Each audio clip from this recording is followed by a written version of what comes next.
بولا کہ مجھے تو تو نے گمراہ کیا ہی ہے، میں بھی تیرے سیدھے رستے پر ان کو گمراہ کرنے کے لیے بیٹھوں گا، پھر ان کے آگے سے اور پیچھے سے اور دائیں سے اور بائیں سے غرض ہر طرف سے آؤں گا، اور تو ان میں اکثر کو شکر گزار نہیں پائے گا۔ اللہ نے فرمایا نکل جا یہاں سے پاجی مردود، جو لوگ ان میں سے تیری پیروی کریں گے میں ان کو اور تجھ کو جہنم میں ڈال کر تم سب سے جہنم کو بھر دوں گا، اور اے آدم تم اور تمہاری بیوی بہشت میں رہو سہو، اور جہاں سے چاہو اور جو چاہو نوش جان کرو،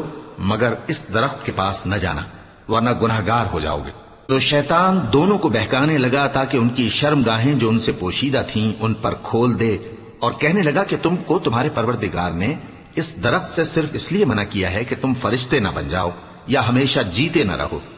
اور ان سے قسم کھا کر کہا کہ میں تو تمہارا خیر خواہ ہوں۔ غرض مردود نے دھوکہ دے کر ان کو معصیت کی طرف کھینچ ہی لیا۔